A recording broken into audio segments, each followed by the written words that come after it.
Mwiriwe neza kandi muraho inshuti bavandimwe ndetse namwe bakunzi bacu, umugoroba mwiza cyane. Tubanje kubashimira cyane mwebwe mwakoze subscribe kuri channel yacu, ndetse nawe ubasha gufungura telefone yawe ugakurikira ibyo dukora. Iby'agaciro rero kukugira, ni nayo mpamvu tugushimiye mbere na mbere, ndetse kukugumana akaba ari iby'agaciro kurushaho. Hari hashize iminsi rero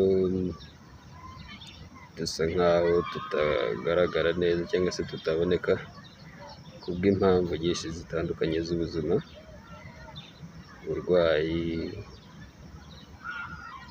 ndetse n'ibindi bitandukanye. Mwese murabizi nyine ko ubuzima bumeze, ariko ubu ngubu ni amahoro, turi bazima.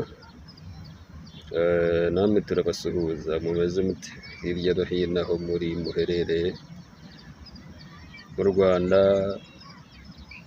ndetse no hirya no hino ku isi, by'umwihariko mwebwe dusangiye ururimi kuri we wumva ukanasobanukirwa Ikinyarwanda, turagusuhuje. Amahoro y'Imana akomeze abane nawe, kandi imigisha y'Uwiteka ijye ihora na namwe. Yego, muri aka kanya rero ndabashimira mwebwe mwabashije kumenya ko ntameze neza, mukampa pole. N'abansuye mwese mwarakoze. Ubuzima niko bumera, ubuzima niko bumera. Uyu munsi uba wishimye, ejo ugahura n'amakuba, uyu munsi bikaba bitameze neza, ejo bikagenda neza. Ubuzima nyine ni zigizage, mbese ni inzira igenda yinyurangamo, nyine ibyiza n'ibibi bigenda bisimburana. Ariko ku bw'amahirwe ndetse nuko Uwiteka wakiturinze, tubasha kubicamo hamwe no kwizera Imana. Byose birashoboka, ibitangaza by'Imana birakora. Imana irashoboye, mujye muyizera, muyikunde, muyisenye, muyibwire ibyanyu byose, irabishoboye. Byose biri mu biganza byayo. Yego, tudatinze rero, tutizimbye mu magambo, nagiraga ngo tuganire muri make ku bintu nka bitatu byonyine rwose, ariko by'ingirakamaro kandi by'ingenzi mu buzima. Nubwo hari abo tutari bubyumve kimwe, ariko mu by'ukuri wenda kuganira ni byiza, kandi bituma umuntu amenya cyangwa ndetse akanasobanukirwa. Ntizibiye mu magambo rero, ikintu cya mbere muri byo kiragira kiti, niba nacyita amahame, niba buri wese afite uko abyumva,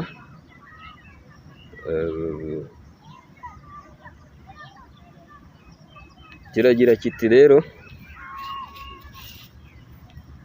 umugabo nyamugabo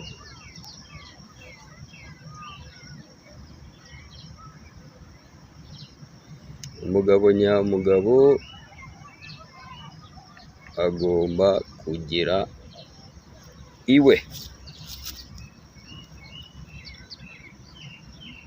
Umugabo nyamugabo agomba kugira iwe. Muri make ngize uko nsobanura cyangwa se mbivuze uko mbyumva ku giti cyanjye, buri wese igitekerezo cye kirakenewe, kandi igitekerezo cyanjye ntabwo kibuze icyawe kumvikana, cyangwa nta n'ubwo kigisimbura. Umugabo nyamugabo we agomba kugira iwe. Kuri njye uko mbyumva ni kwa kundi umuntu wese wavutse akavuka, umwana iyo avutse bavuga ngo yavutse ni umuhungu cyangwa se ni umukobwa. Umwana ukivuka wese ndetse n'ukiri mu nda, ubu ngubu ikoranabuhanga ryateye imbere, barareba bakabibona bakavuga ati ni umuhungu cyangwa ni umukobwa. Umuntu wese rero wavutse ari umugabo cyangwa se wavukanye igitsina cy'abagabo, wenda bisobanuye ko azaba umugabo, agomba kugira iwe. Bisobanuye iki rero? Umugabo wese ahava akagera ni wa mugabo ugomba kubaho afite intego, agakora cyane, akanyura muri byinshi, ibibi, ibyiza, ibimugora mbese ubuzima ubwo ari bwo bwose. Ariko iyo bavuze ngo kugira iwe ni kwa kundi, muzi ko ubu ngubu abantu benshi baba mu mijyi, baba hehe na hehe ndetse no mu byaro, abantu benshi baba mu bukode, ndetse twese muri rusange hafi ya bose abantu burya kenshi muri ubu ngubu kubera gushaka ubuzima, biba ngombwa ko hari n'igihe uta iwawe ukagenda ukajya gukodesha iw'abandi, ukajya kuba iw'abandi kandi ufite iwawe. Yego, kugira iwawe rero ni kwa kundi aho waba hose, ibyo waba ufite byose, icyo waba uri cyo cyose. Kuki umuntu ufite iwe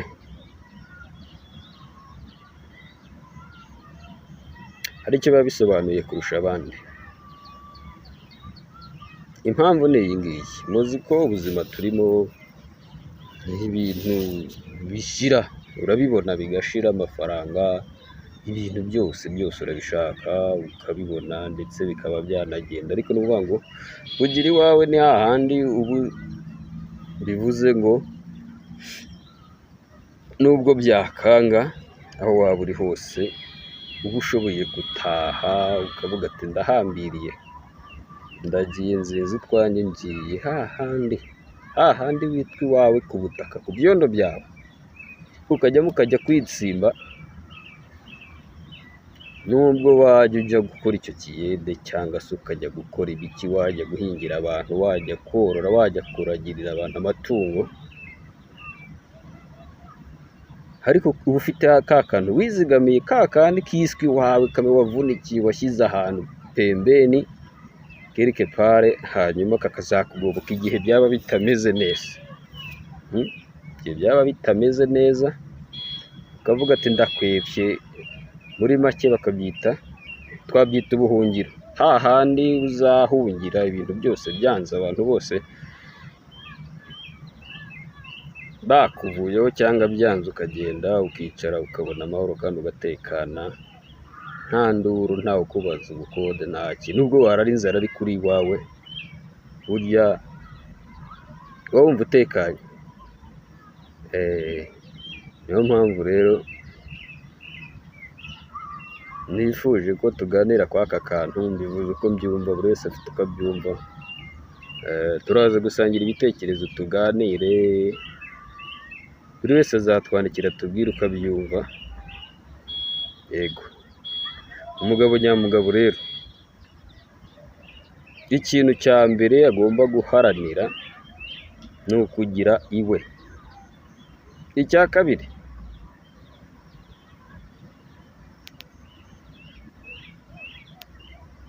ni uko nta mugabo wemerewe kubana n'umugore, we ataramukoye.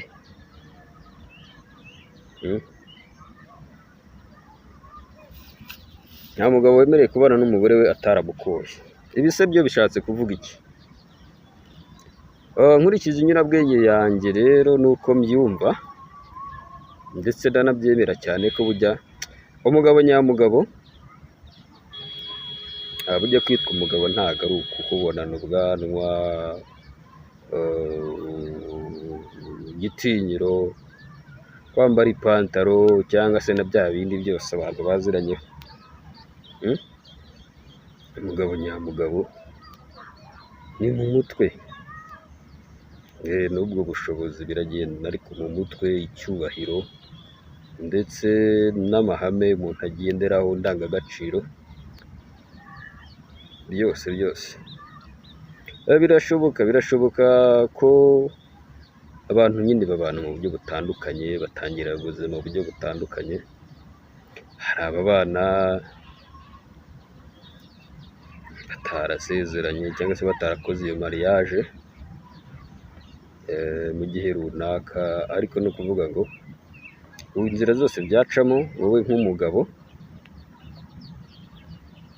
cyane ko bene icyo gihe biba byariswe ko wenda bitaciye mu buryo bwa nyabwo, bitaciye mu buryo bukwiriye cyangwa mu nzira za nyazo, ariko ikintu cya mbere ugomba guharanira ni ukuba umugabo. Nyine kuba umugabo ni iki? Ubana n'umugore cyangwa se ufite umukobwa wo kwa runaka, mwabanye nyine muri ubwo buryo runaka, ariko kugira ngo uzitwe umugabo nyawe mu muryango iwawe ndetse n'iwabo w'umukobwa cyangwa se w'umugore mubana, nuko ugomba gufata decision, ukicara ukavuga ati byagenze gutya na gutya kubera izi mpamvu, ariko ndahagurutse ngiye kureba ababyeyi, nteranye imiryango, tuganire, umukobwa wabo ngende musabe mukwe, ndetse dukore n'iyo mariage, tubane byemewe n'amategeko ndetse byemewe n'amatorero cyangwa se na kiliziya.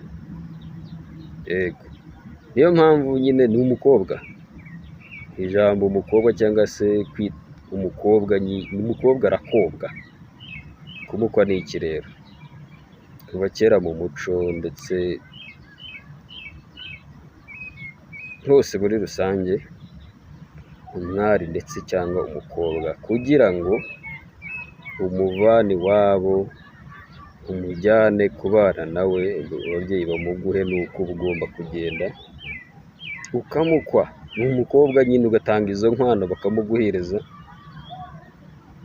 ugatanga iryo shimwe nyine ry'uko bamureze, bakaba bamuguhaye kugira ngo mujye kubana, mubyare, mwagure umuryango, mutere imbere, mbese nyine nk'uko ariko Imana yabiremye nyine bibe gutyo. Ariko nyine niyo mpamvu yiswe umukobwa, iryo shimwe ry'ababyeyi baribone, barareze, none nawe baguhaye umwana mwiza, umubyeyi mwiza uzakubyarira abana, uzakwitaho, uzakumenyera buri kimwe cyose, urwaye, mbese mugiye kubana ubuzima bwanyu bwose busigaye. Niyo mpamvu rero ntabwo wakagombye kumuvana iwabo ngo umujyane gutyo gusa, nta kintu na kimwe, mbese nta burenganzira ufite bwo kumutwara, cyangwa se ntababizi bataguhaye uburenganzira bwo kugera gute kumutwara ngo ujye kubana nawe. Niyo mpamvu yise umukobwa, arakobwa. Rero izo nkwano ukazitanga, icyo nicyo kigaragaza umugabo nyine ushikamye, wakoze ibintu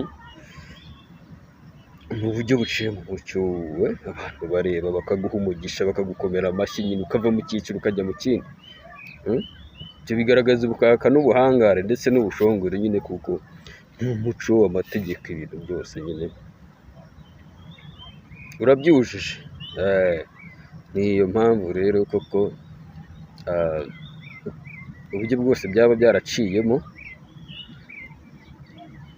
ntago rero ugomba kubana n'umugore wawe igihe cyose ntazi ngo ni runaka, utarigeze umukwa. Icya gatatu rero, umugabo nyamugabo agomba kuba seriye. Kuba seriye rero ni iki? Ntabwo ari ukugira ijisho ritukuye, ntabwo ari ugukanga abantu, ntabwo ari ukugira ijwi riremereye, ntabwo ari ibigango, ntabwo ari ikino, ahubwo kuba seriye ni ukuvuga ngo kumenya iki?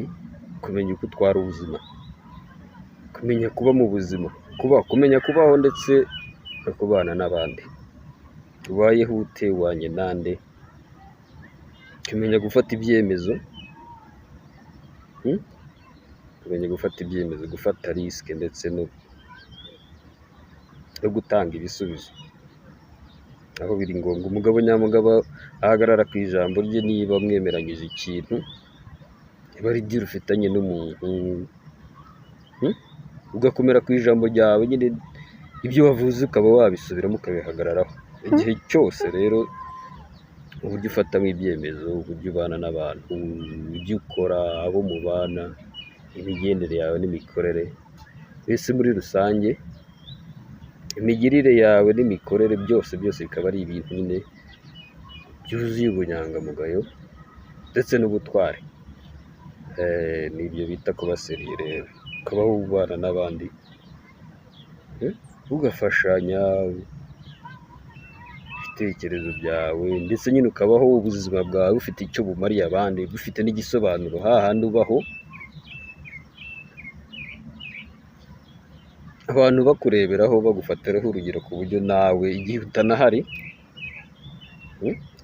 ibyo wakoze bikazakugarukira, bakarajya bakwirahira bavuga ati runaka wari umugabo.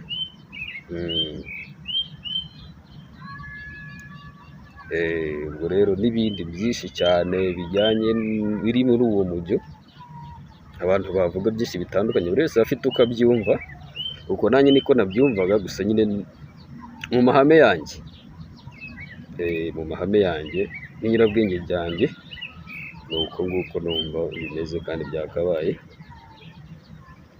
Buri wese afite kuvuga uko abyumva, tukaganira, tukungurana ibitekerezo, tukigishanya,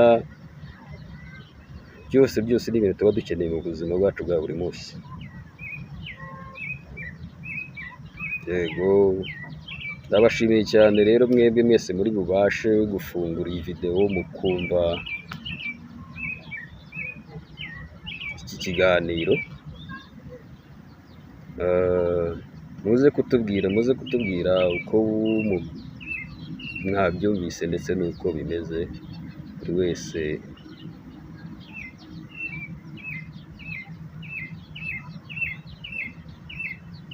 ukabyumva. Yego, turabashimiye rero, turabashimiye iteka ryose, muri ab'agaciro, respect kuri mwese.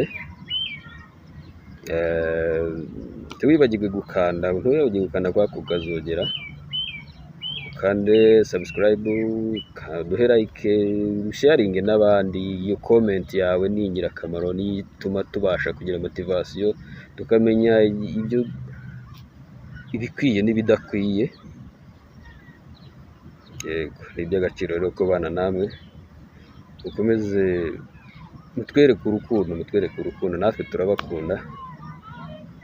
Imigisha y'Imana ibahore hafi. Ciao.